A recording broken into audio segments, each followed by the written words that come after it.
On this occasion of 4th India International DRI Summit 2018, now present on the dais, whom you have just heard, Shri Dr. V.K. Saraswatji, Member Niti Aayog, Secretary Steel, Government of India, Dr. Aruna Sharma, and Jindal Steel and Power Limited Chairman Shri Naveen Jindal, Shri D.P. Deshpande, Chairman Sponge Iron Manufacturer Association, SEMA, and Shri Dipendra Kashiwa, Executive Director, SEMA, and all dignitaries, those who are from different part of our country and also from different part of the world. I'm happy to be here with you all for this DRI conference. It is definitely a matter of pride that India continues to retain its world #1 position in the production of sponge iron. As you all know, the story of sponge iron in India started in 1980 when Ministry of Steel along with the UNDP set up a demonstration plant at Paloncha for the production of DRI. We have come a long way since then. India produced 28.5 million tons of sponge iron in the financial year 2018. In last 4 years, we have increased sponge iron production by about 25% from 22.8 million tons to 28.5 million tons in last 4 years. Iron ore, Iran is our main competitor though in 1927, in 2017, new plants have been added in Russia, USA also. Mexico and Saudi Arabia, the last two countries among the top 5 sponge iron producers. These 5 countries account for over 70% of the total sponge iron production. Market condition in Egypt has also improved significantly in 2017. The improved conditions resulted in a growth of around 20% of the world DRI production. Despite slowdown in Venezuela, greatest increases in DRI production were in the Iran and India. There are more than 300, what Naveen Jindal has said, more than 350 sponge iron producers that use iron ore or pellets and non-coking coal or gas as inputs. These are located across 8 major clusters in and around Chhattisgarh, Odisha, West Bengal, Jharkhand, Andhra Pradesh, Karnataka, Maharashtra, and Gujarat. They play an important role in providing employment as well as meeting demand for some special products required in small volumes. At present, almost 2/3 of the DRI made in India is produced in rotary kilns. where coal is the fuel as well as a reducing agent. The SS units are mainly located in mineral-rich states. If we see the global data, the share of coal-based rotary kiln is less than 1/5 of the total production. Let us gradually plan to move in that direction. Gas-based plants have been facing challenges like non-availability of gas. These issues have been taken up by the ministry with the concerned stakeholders. The imported gas availability was much better last year. I'm sure in the coming years, gas availability will improve further. By 2031, share of gas-based capacities is expected to grow to about 30%. Let us all work together to make it happen. We would also try to increase export of sponge iron so that we can improve our capacity utilization and offset the foreign exchange outflow on gas imports. In fact, the sponge iron sector is expected to play an important role in achieving 300 million ton of steel making capacity by 2031. For the benefit of international delegates here, let me share that Indian steel industry has been through a regenerating and transforming journey over the last 4 years. Our crude steel production is in 3 digits now, and consumption growth is nearing double-digit numbers.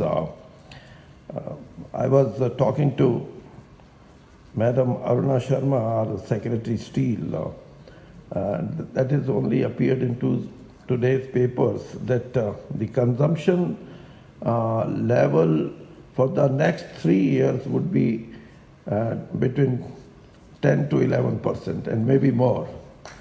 So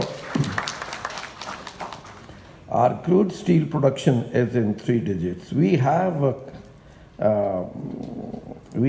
added over 30 million ton steel production capacity in last 4 years. India, which was 4th largest steel producer in 2014, is the 3rd largest now and is formally moving ahead to be the 2nd largest steel producer by 2018.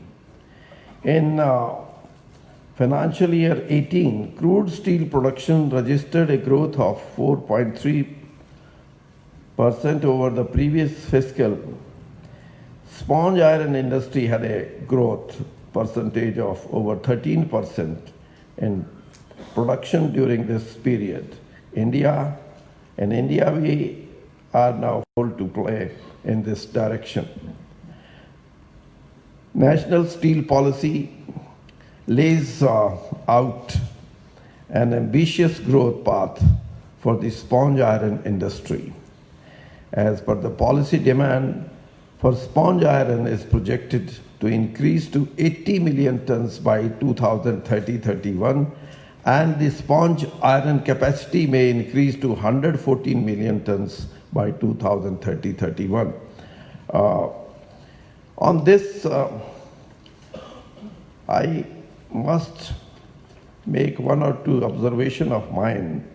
When we came out with this policy of 2017 National Steel Policy, somehow when I was listening to Mr. Naveen Jindal,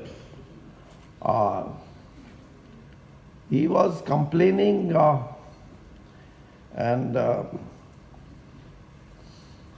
he was also mentioning that Supreme Court took a decision, and with that decision everything went haywire as far as industry is concerned because of the cancellation of blocks, coal blocks. here question comes in my mind because I may be very new to this steel as a subject, but politically my experience, 45 years experience is, on one hand we talk of deregulation of the industry without any license, without any permission, and on the other hand, we face problems in our day-to-day working as a steel producer. What should be the way out? That has to be now thought of, because every kind of, say, freedom may be somewhere at some point of time disturbing the pace of our growth of the industry. And that's why when there is no regulation, no system to work out by the ministry, is only to give a broad view in the shape of national policy of the steel 2017, but how to follow it, what kind of assistance or help can be rendered by the ministry, or on which ground ministry can be more effective to see that the things are speeded up. Then comes to the, you may call it the decision of the judiciary, but that creates, proactive attitude of the judiciary. And ultimately, what I think is, you also made a mention about the iron ore pricing. And you think that there should be some kind of check and balance as far as pricing is concerned. There was a mention in one of the conclave which I was attending only last month, that it is on the whims of the merchants of those mines, and mainly our NMDC was held responsible for this, that they, whatever they think, and somebody quoted that in the 1 year period, the prices are doubled. So, of course, when I took over as steel minister, and the same problem was explained to me, then our secretary suggested that let there be a task force to see that how we can help the industry in this matter. And task force also went into detail of certain factors which led to this kind of increase in the price. But ultimately, the conclusion was that we are a regulatory, we cannot give this mandate neither to the NMDC nor to the other private miners. But I had this impression that we may not be the controlling authority, but at least we should give this much of relief or the confidence to the entrepreneur that this daily fluctuation of the pricing of iron ore should not be a daily affair. Why not to have this confidence to the user that at least for 6 months, the present pricing trend would remain as such. It may fluctuate this way or that way, 5%, it is all right. But if comes to the double of the price, then naturally it gets disturbed the entire roadmap of the entrepreneur who is thinking of. And these are the practical difficulties which I think that now it should not be a slogan with the industry. Because when reform started, it became a fashion that everything should be deregulated. There should not be anything like license and all that. But ultimately, the importance of the ministry, because ministry's importance is only to see that the sector which is entrusted to the ministry, maybe steel ministry or any ministry, whether we are able to keep the pace with the world as such. And that's why we took a decision that every product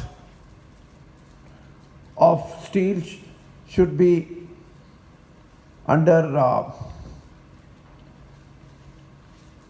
what should I say, it should not be regulated one, but Bureau of Indian Standard should be applicable to our products. And initially, the industry, and especially secondary steel, they found it little difficult to, and they made certain suggestions. And at least for a year, whenever they came with any suggestion that this is a difficult process, we should be given sufficient time for that.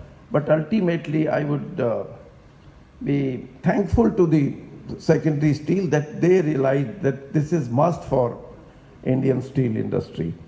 And now at present, we have this BIS standard, 86% of the products under BIS. And that is not only just to maintain the quality, but to see that the participation of our secondary steel, which produces 57% of the total steel in our country, they should be having a privilege.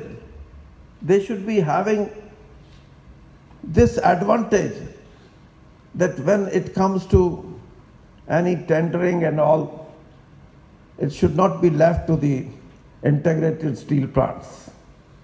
They should also participate in the same fashion as if they can afford the same kind of quality, same kind of product. So, to sit and to see that how sponge iron industry can make headway. But where you can suggest and you can find out that let there be a rethinking about this policy of deregulation. There must be something to add on. There must be something where you must have realized in the last 25 years whether this entire freedom has some benefit to the industry or there are some aberrations to the freedom of the industry. So these are, this is what I suggest, that it can be a new chapter for discussion, because I have seen for the first time that the usefulness of Niti Aayog, because Mr. Saraswat is here, I can appreciate, and I know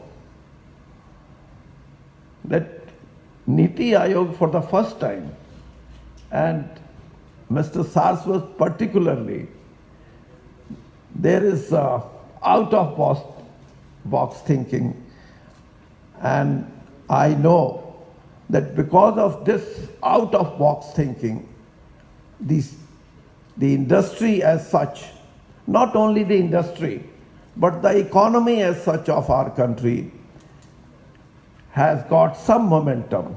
I won't say that the momentum which we are expecting that we have attained, but we are moving in that direction. And ultimately, this is what called transformation is. I'm of this view that there may be any government, maybe in a state or at the center, every government would claim that this is our achievements of our 5 years tenure. This has been for the last so many years after we got independence. But this is for the first time that achievements are, with transformation. And transformation makes the achievements more useful to our economy. It becomes more useful to our population of 125 crore. And this is where we can claim, and we are, of course, now we can say that we are 6th biggest economy of the world, but our steps which we have taken are certainly moving towards a direction where one of the major breakthrough in our economy, and it will continue as such. And I am sure that this kind of deliberation and outcome of the summit would steer the industry towards attaining these targets in a planned manner. I thank the organizers for inviting me here and giving an opportunity to meet and interact with you. Thank you very much.